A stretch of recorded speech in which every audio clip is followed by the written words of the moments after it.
আনিশার ছুটি ছিল মাত্র 9 দিনের, কিন্তু এই 9 দিনের মধ্যে 4 দিনই চলে গেল তাকে নিয়ে আসতে আর তাকে পৌঁছে দিতে।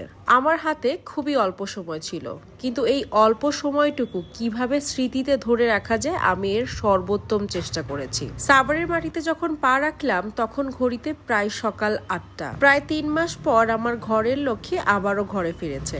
আনিশাকে সারপ্রাইজ দেবার জন্য আমি ওর রুমটা নতুন করে সাজিয়েছিলাম। একজন মধ্যবিত্ত মা হিসাবে আমার সামর্থ্য যতটুকু ঠিক ততটুকুই দিয়েছি। চেষ্টা করেছি খুব সুন্দর, আরামদায়ক আর ভালোবাসায় ভরা একটা রুম তৈরি করতে। আলহামদুলিল্লাহ, নিজের রুমের নতুন লুক দেখে আনিশা অনেক খুশি হয়েছিল। যদিও এখন বড় হচ্ছে আর ক্যামেরা শাই হচ্ছে, তারপরেও বোঝা গিয়েছে আনিশা বেশ আনন্দিত হয়েছে।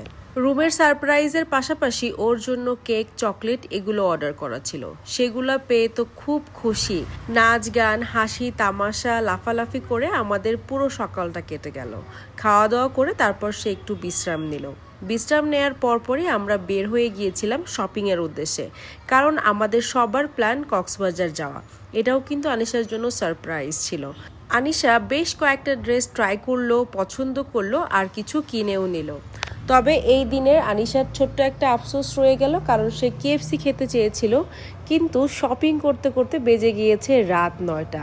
ততক্ষণে যমুনা ফিউচার পার্ক বন্ধ হয়ে যাওয়ার সময় হয়ে গিয়েছিল। তার মন খারাপ নিয়েই বাসায় ফিরতে হলো, কিন্তু কি আর করার, ইনশাল্লাহ আমি পরে অবশ্যই তাকে কেএফসি খাইয়ে দিব। পরের দিন আনিশার ইচ্ছা ছিল আমার সেলুনে গিয়ে সে সুন্দরভাবে সার্ভিস নেবে। তাই তো আমিও নিয়ে গেলাম তাকে কালের সোয়াল পিঙ্ক ভিলাতে তার সার্ভিসের জন্য। তার চুলগুলো একটু ফ্রিজি হয়ে গিয়েছিল, তাই তার চুলে করিয়ে দিলাম আরপি ট্রিটমেন্ট, সঙ্গে পেডিকিওর, ম্যানিকিওর এবং ওয়্যাক্সিং করলো। নিজের যত্ন আসলে ছোটবেলা থেকেই করতে হয়, তাহলে বড়বেলায় অভ্যাসটা রয়ে যায়। আমি ছোটবেলায় একদমই এগুলো কিছু করিনি, আমার একদম এখনো অভ্যাস তৈরি হয়নি। আর আমি চাই না আনিশার সাথে এমন কিছু হোক। সার্ভিস শেষে সে চটপট বাসায় চলে এসেছে, কারণ তার নানা নানু বাসায় এসেছে। আমরা সবাই মিলে আজকে চলে যাব কক্সবাজার। আমাদের হোটেল ছিল গ্রিন নেচার। চেক ইন ছিল দুপুর 2টায়। হাতে বেশ সময় ছিল, এই কারণে আমরা সকালের নাস্তা শেষ করে সরাসরি চলে গেলাম সমুদ্র সৈকতে। সেখানে আনিশা তার কাজিনের সঙ্গে খুব মজা করেছিল। আমিও আর অপেক্ষা করিনি, রোদের তোয়াক্কা না করে চলে গিয়েছিলাম পানিতে, খুব করে ডুবিয়ে নিয়েছি। মা মেয়ের এই সুন্দর মুহূর্তগুলো সত্যিই ভাষায় প্রকাশ করার মতো না। বিচ থেকে ফিরে চলে গিয়েছিলাম হোটেলের সুইমিং পুলে। সেখানেও সবাই মিলে বেশ দারুণ একটা সময় কাটালাম।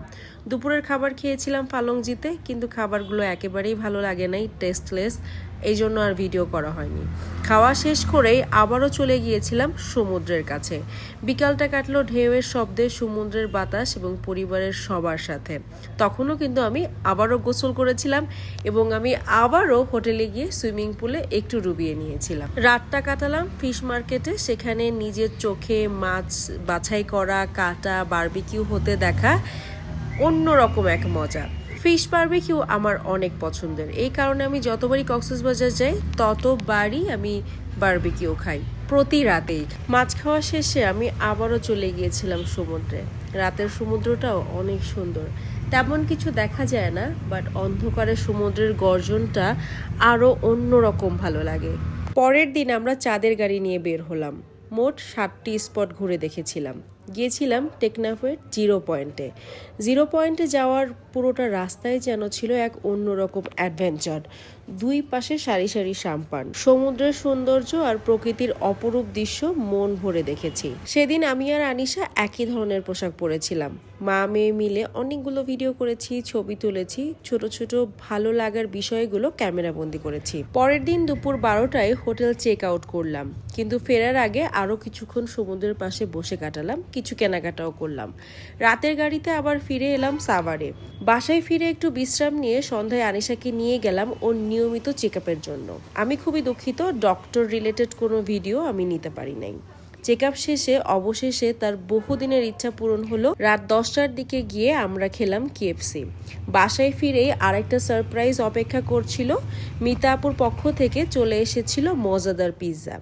পিৎজাওয়ালি, আপনাকে অসংখ্য ধন্যবাদ আমার আনিশাকে এত সুন্দর সারপ্রাইজ দেবার জন্য। এরপর চলে এলো বিদায়ের দিন। রাত 10টায় বাস, তাই সকাল সকাল ছোট্ট করে একটা বিদায় আয়োজন করলাম। কেক আর পাপড়ি চাট দিয়ে। সবাই মিলে হাসি আনন্দের মধ্যে সময়টা কাটানোর চেষ্টা করেছি। খাওয়া দাওয়া শেষে মা মেয়ে আবার চলে গেলাম কালেরচুয়াল পিং ভিলাতে। কক্সবাজারের রোদে ত্বকে আর চুলের একটুও যত্ন নেওয়া হয়নি, এই কারণেই আমরা নিজেদেরকে ফ্রেশ করতে সার্ভিসগুলো নিয়ে নিলাম। সব সার্ভিস দ্রুত শেষ করে আনিশার জন্য কিছু স্ন্যাক্স কিনলাম। ইন্ডিয়ার খাবার খেতে খেতে সে নাকি বোর হয়ে গেছে, এই কারণে সে এবার বাংলাদেশ থেকেই তার সকল স্ন্যাক্স নিয়ে যাবে। বাসায় ফিরে তাড়াহুড়া করে সব গুছিয়ে আবারও বেরিয়ে পড়লাম দার্জিলিংয়ের উদ্দেশ্যে। সত্যি বলতে সময়টা খুবই কম ছিল, কিন্তু একজন মা হিসেবে এই অল্প কয়েকটা দিনেও আমি চেষ্টা করেছি একটাই, আমার মেয়ে যেন সবসময় হাসি খুশি থাকে। যতটা সম্ভব ভালোবাসায় ভরিয়ে রাখার চেষ্টা করেছি। আবার অপেক্ষা আর একটা ছুটির, আর একটা ফিরে আসার। ভিডিওটি কেমন লাগলো অবশ্যই কমেন্ট করে জানাবেন। ভালো লাগলে একটা লাইক এবং কমেন্ট করে পাশে থাকবেন।